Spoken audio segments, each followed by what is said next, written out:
بسم اللہ الرحمن الرحیم۔ ملفوظات حضرت مسیح موعود 3 اکتوبر 1907 بمقام قادیان دارالعلوم۔ حضرت اقدس علیہ السلام نے فرمایا، یاد رکھو انبیاء کا دوسرا نام اہل بلا و اہل ابتلا بھی ہے۔ ابتلاؤں سے کوئی بھی نبی خالی نہیں رہا۔ ایک روایت میں ہے کہ حضرت صلی اللہ علیہ وسلم کے 11 بیٹے فوت ہوئے تھے، اور پھر انبیاء کو تو رہنے دو، امام حسین کو دیکھو کہ ان پر کیسی کیسی تکلیفیں آئیں۔ آخری وقت میں جو ان کو ابتلا آیا تھا کتنا خوفناک ہے۔ لکھا ہے کہ اس وقت ان کی عمر 57 برس کی تھی، اور کچھ آدمی ان کے ساتھ تھے۔ جب 16 یا 17 آدمی ان کے مارے گئے اور ہر طرح کی گھبراہٹ اور لاچاری کا سامنا ہوا، تو پھر ان پر پانی کا پینا بند کر دیا گیا، اور ایسا اندھیر مچایا گیا کہ عورتوں اور بچوں پر بھی حملے کیے گئے، اور لوگ بول اٹھے کہ اس وقت عربوں کی حمیت اور غیرت ذرا بھی باقی نہیں رہی۔ اب دیکھو، عورتوں اور بچوں تک بھی ان کے قتل کیے گئے، اور یہ سب کچھ درجہ دینے کے لیے تھا۔ جاہل تو کہیں گے کہ وہ گناہگار اور بد اعمال تھے، اس لیے ان پر یہ تکلیف آئی، مگر ان کو یاد رکھنا چاہیے کہ آرام سے کوئی درجہ نہیں ملا کرتا۔ جو لوگ ایک ہی پہلو پر زور دیتے چلے جاتے ہیں اور ابتلاؤں اور آزمائشوں میں صبر کرنا نہیں چاہتے، اندیشہ ہے کہ وہ دین ہی چھوڑ دیں۔ جیسے کہ شیعہ لوگ ہیں کہ اس حقیقت کو دیکھتے نہیں جو امتحانوں اور آزمائشوں کے بعد حاصل ہوا کرتی ہے، اور نہ ہی اس کی پرواہ کرتے ہیں، مگر سیاپا لگاتار کیے جاتے ہیں اور چھوڑنے میں نہیں آتے۔ کیا امام حسین نے انہیں وصیت کی تھی کہ میرے بعد میرا سیاپا کرتے رہنا؟ یاد رکھو، جتنے اولیاء اللہ اور مقدس لوگ گزرے ہیں ان کے بڑے بڑے تلخ امتحان ہوئے ہیں، اور جو پہلوں کا حال ہے وہ آنے والوں کے لیے ایک سبق ہے۔ یہ تو بڑی غلطی ہے کہ ایک طرف تو انسان چاہے کہ ہر طرح کی آسودگی اور آرام ہو اور خوشنودی کے سب سامان مہیا ہوں، اور دوسری طرف مقرب اللہ بھی بن جاوے۔ یہ تو ایسا ہی مشکل ہے جیسے اونٹ کا سوئی کے ناکے میں سے گزر جانا، بلکہ اس سے بھی ناممکن۔ جب تک ابتلاؤں اور امتحانوں میں انسان پورا نہ اترے کچھ نہیں بنتا۔ ایک شخص نے حضرت اقدس علیہ السلام کی خدمت بابرکت میں چند سوال پیش کیے جو بما جواب ذیل میں درج کیے جاتے ہیں۔ سوال نمبر 1، زرتشت نبی تھا یا نہیں؟ حضرت اقدس نے فرمایا، ہم تو یہی کہیں گے کہ آمنت باللہ و رسلہ، خدا تعالیٰ کے کل رسولوں پر ہمارا ایمان ہے، مگر اللہ کریم نے ان سب کے نام اور حالات سے ہمیں آگاہی نہیں دی۔ جیسے فرمایا، وَلَقَدْ ارسلنا رسلا من قبلک منہم من قصصنا علیک ومنہم من لم نقصص علیک۔ سورہ مومن آیت 79۔ اتنے کروڑ مخلوقات پیدا ہوتی رہی اور کروڑہ لوگ مختلف ممالک میں آباد رہے۔ یہ تو ہو نہیں سکتا کہ خدا تعالیٰ نے ان کو یوں ہی چھوڑ دیا ہو اور کسی نبی کے ذریعے سے ان پر اتمام حجت رکھی ہو۔ آخر ان میں رسول آتے ہی رہے ہیں، ممکن ہے کہ یہ بھی ان میں سے ایک رسول ہوں، مگر ان کی تعلیم کا صحیح پتہ اب نہیں لگ سکتا، کیونکہ زمانہ دراز گزر جانے سے تحریف لفظی اور معنوی کے سبب بعض باتیں کچھ کا کچھ بن گئی ہیں۔ حقیقی طور پر محفوظ رہنے کا وعدہ تو صرف قرآن مجید کے لیے ہی ہے۔ مومن کو سوء ظن کی نسبت نیک ظن کی طرف زیادہ جانا چاہیے۔ قرآن مجید میں وَإِن مِّنْ أُمَّةٍ إِلَّا خَلَا فِيهَا نَذِيرٌ لکھا ہے، فاتر آیت 25۔ اس لیے ہو سکتا ہے کہ وہ بھی ایک رسول ہو۔ سوال نمبر 2، برائن احمدیہ میں آپ نے کلام الہی کی ایک نشانی یہ بھی لکھی ہے کہ وہ ہر ایک پہلو میں دوسرے کلاموں سے افضل ہوتا ہے۔ تورات، انجیل بھی تو خدا تعالیٰ کا کلام ہے، کیا ان میں بھی یہ وصف پایا جاتا ہے؟ حضرت اقدس نے فرمایا، ان کتابوں کے نسبت قرآن مجید میں یحرفون الکلمہ مواضع لکھا ہے، سورہ مائدہ آیت 14۔ وہ لوگ شرع کے طور پر اپنی طرف سے بھی کچھ ملا دیا کرتے تھے، اس لیے جو کتابیں محرف مبدل ہو چکی ہیں ان میں یہ نشانی کب مل سکتی ہے؟ اس پر حضرت حکیم الامت مولانا نور الدین صاحب نے عرض کی کہ حضور تورات میں لکھا ہے پھر موسیٰ خدا کا بندہ مر گیا اور موسیٰ جیسا نہ کوئی پیدا ہوگا اور اس کی قبر بھی آج تک کوئی نہیں جانتا۔ تو یہ کلام حضرت موسیٰ کی ہو ہی کس طرح سکتی ہے؟ اور انجیل کی نسبت تو عیسائی خود قائل ہیں کہ وہ اصلی جو عیسیٰ کی انجیل سے نہیں ملتی، یہ سب تراجم در تراجم ہے اور ترجمے مترجم کے اپنے خیالات کے مطابق ہوا کرتے ہیں، اور ان میں بہت سے عیسائی اسی قسم کا پایا جاتا ہے جو دوسروں کا بیان ہے، جیسے صلیب کا واقعہ وغیرہ۔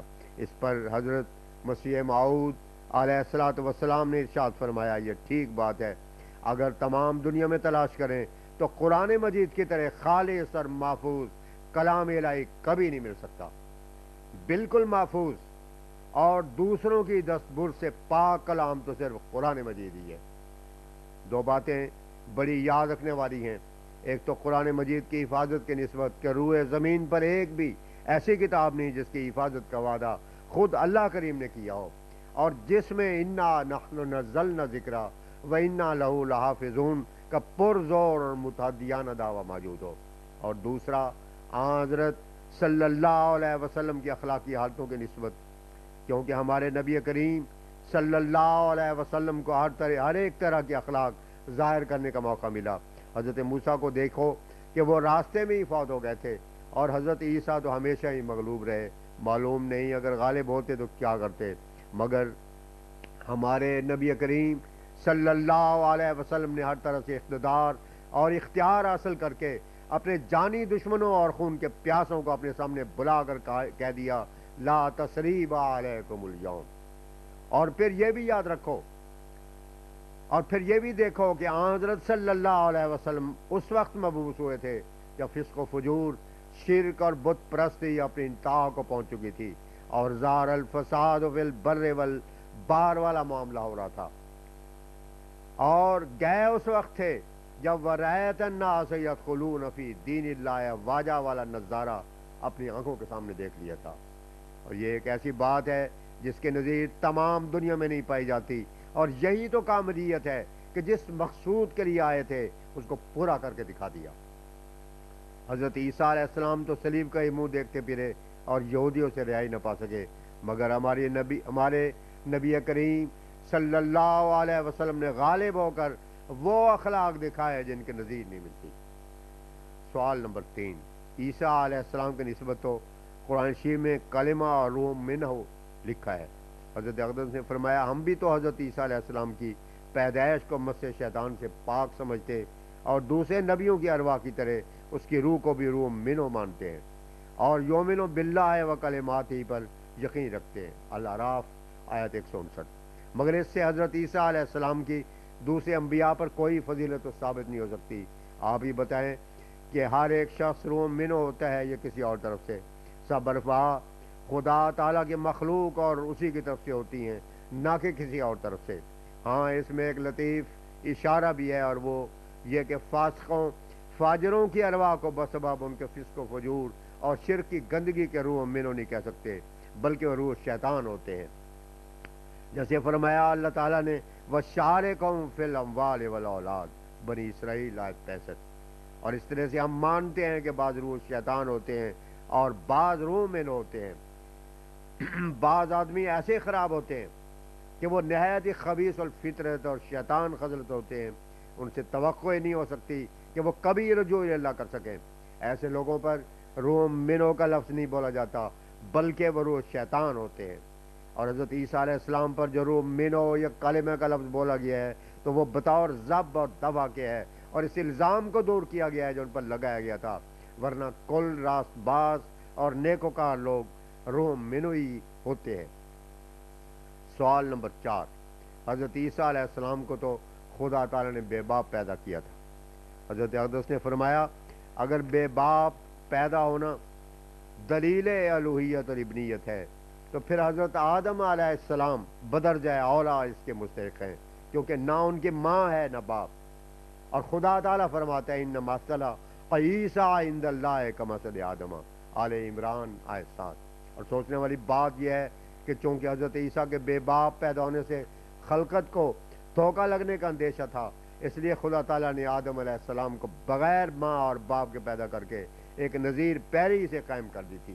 لیکن اگر اس کے آسمان پر جانے والی بات بھی صحیح مانی جاوے تو چاہیے تھا کہ اللہ تعالیٰ اس کی بھی ایک نذیر قائم کر دیتا۔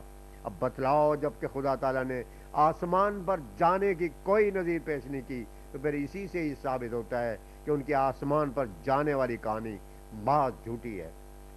ہمارے نبی کریم صلی اللہ علیہ وسلم پر جب کفار نے سوال کیا تھا کہ آؤ ترقا فی السماء، سورہ بنی اسرائیل 94، یعنی آسمان پر چڑھ جاؤ، تو خدا تعالیٰ نے یہ جواب دیا تھا کہ بشر آسمان پر نہیں جا سکتا، جیسے فرمایا قل سبحان ربی هل کنت الا بشر رسولا، سورہ بنی اسرائیل 94۔ اگر بشر آسمان پر جا سکتا تھا تو چاہیے تھا کہ کفار نذیر پیش کر دیتے۔